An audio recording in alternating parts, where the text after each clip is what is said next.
Abeeno kansubire mbaddeyo bulungi. Mpozzi nateera okubajjukiza nti Maria Impressions Plus tukola kaadi z'emikolo ez'omulembe kwanjula, mbaga, graduations, corporate parties n'emikolo emirala gyonna nga kaadi zaffe zitandikira ku 3,000 eza Uganda okutuuka ku bbeeyi yonna gwe gy'okoowera. Tusangibwa ku Freedom House, Nkrumah Road, Suite M663.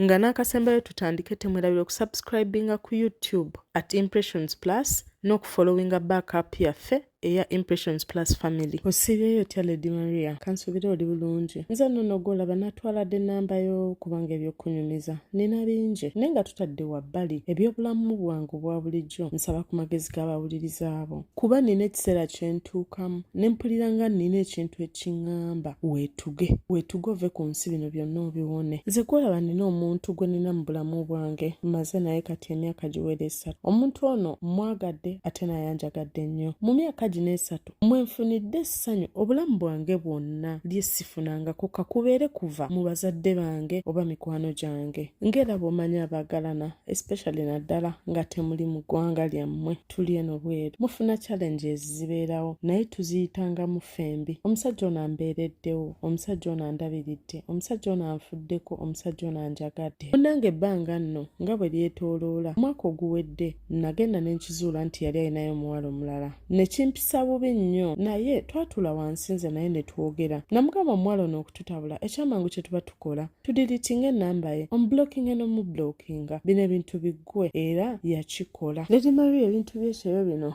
obimanyi byo si byangu. Eby'omuwala eyo bwe byaggwa twaddamu obulamu bwaffe ne bugenda mu maaso nga bulijjo. Nabyesonyiwa naye ne ndaba nga abyesonyiye. Olunaku lumu aba ali ku laptop ye nga WhatsApp kwagitadde ngenda okulaba nga receiving a call eva w'omuntu ayitibwa My Queen. Naye olw'okuba nali mu bwangu nakirekererawo bulesi ne ngenda ku mulimu. Ate nze munnange nina obuzibu bwe nnyiiga ntandika okuziira ntandika okuwulira nga sikyasobola kussa ntandika okuwulira nga njagala neetuga envenveewo ntandika okuwulira nga buli kimu kintamye era natuuka ku mulimu ne mbeera bubi nnyo ne bansindika ewaka era kola olunaku saakola. Bwe nakomawo ewaka ne mmutuuza wansi ne mbimubuuza n'aŋŋamba ye tewaliwo kigenda mu maaso wakati we n'oyo omuwala. Munnange k'oyo omuwala yatuuka ekiseera n'akyukira ddala nnyo ne tutabuka twatabukira ddala muri ebiseera n'atuuka n'ekiseera n'aŋŋamba nkooye takyanneetaaga ayagala oli omuwala. Munnaye nze gw'olaba yatuuka ekiseera ebyo ebiseera n'ankola buli kibi ky'omanyi nga nkuba n'okunkuba olumu naye nagumirawo kubanga nali mwagala. Ebyo byonna nabibuusanga amaaso ne nnywerera ku kimu kyakubeera nti mwagala. Munnange essaawa yatuuka emirimu ne gituggwako fembi ne tuyitako mu kaseera akataali kangu naye era twakasimattuka. Yatuuka ekiseera ye n'afuna omulimu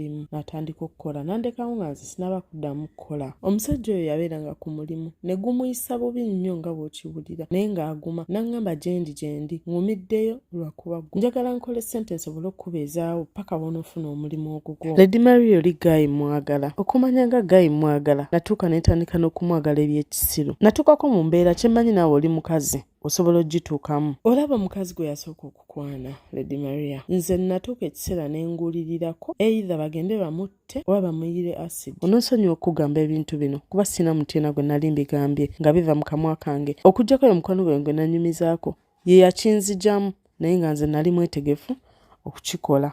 Kati ate era Guy yazze ebiseera bino okundaba nga ndeetedde ssente ng'amaze omusasula omusaala gwe. Nagenze okulaba nga waliwo essimu endala emukubira ey'omuwala omulala. Bonna bimubuuzizza Guy yeewakanye n'alayira n'okulayira n'agamba nti omuwala ye tamukwana.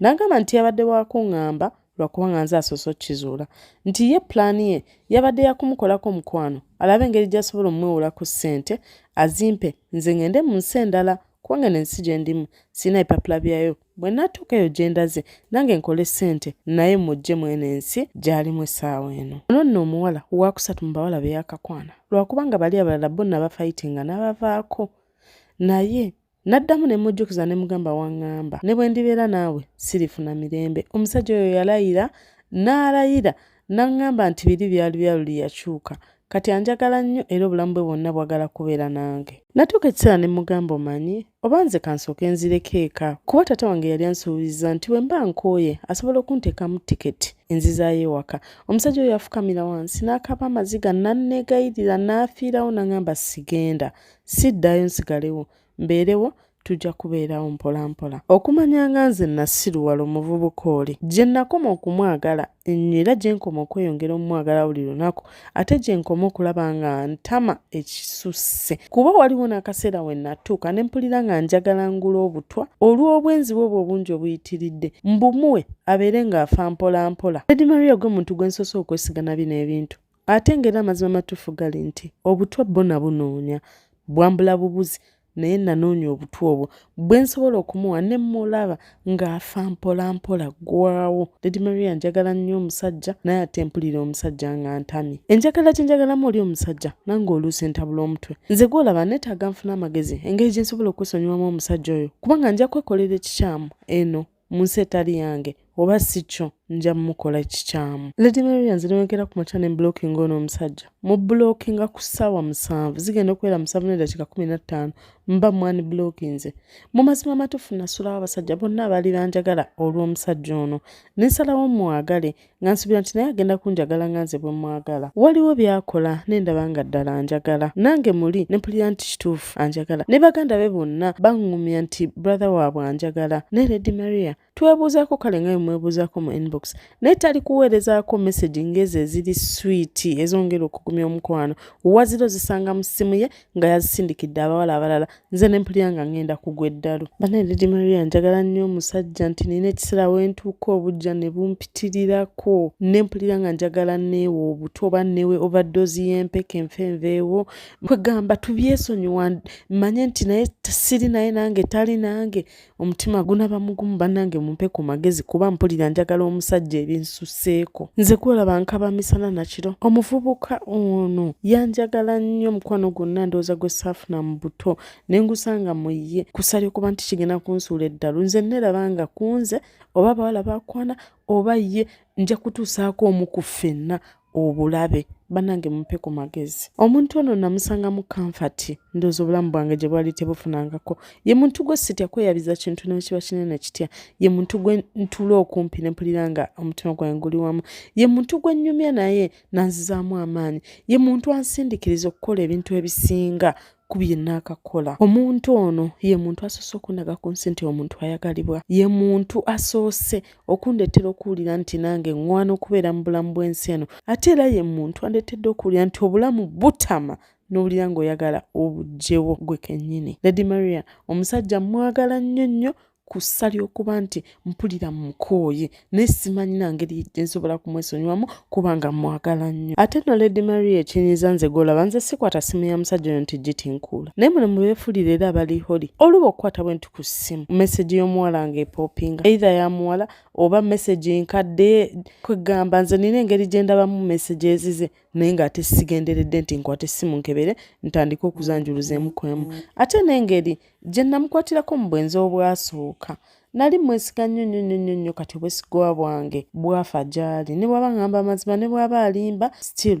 nze nkitwala nti annimba sikyasobola kumwesiga nsapa ku magezi. Ekisinga okunnyiiza omuvubuka ono omulaba ye muntu asobola okwerekereza n'asiiba enjala gwe n'ofuna ekyokulya. Omu ku baganda be yatuuka n'okuŋŋamba nti naye bannange baba wafe akwagala nnyo olaba eyo gy'akolera omulimu mubi ate era bamuyisa bubi naye ebiseera ebisinga bw'aba tannafuna kirowoozo kyonna kigamba nti no yeegobe ku mulimu asooka kulowoozaako oba oliawo ye yasobola okwebeezaawo nga ye naye ate awatali mulimu ogwo tasobola kwebeezaawo ate nawe kubeezaawo.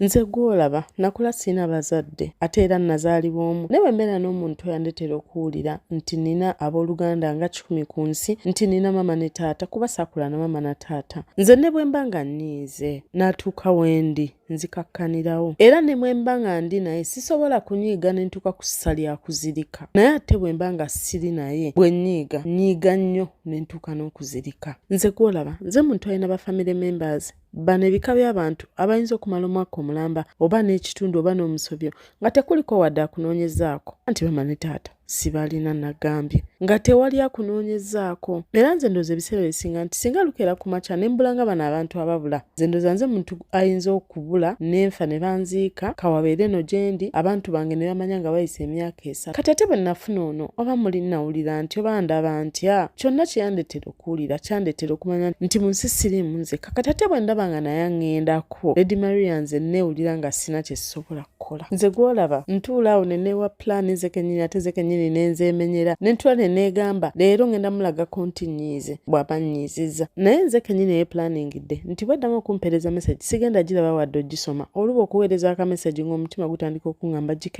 gikebere girabe gisome munno muddemu munaye agenda kunyiiga ate olowooza ku lwawo nga ngikebedde kati sirinaamu na buvumu busobola kumuleka ng'ahanginga okumala ebbanga eppanvu. Bw'atyo nno omwana attu oyo bw'atabuddwa ng'asaba mmuwe ku magezi akoze atya okwesonyiwa omusajja. Nsigadde ndi Lady Maria, your voice, maestro, mbaagala nnyo mubeere bulungi bye.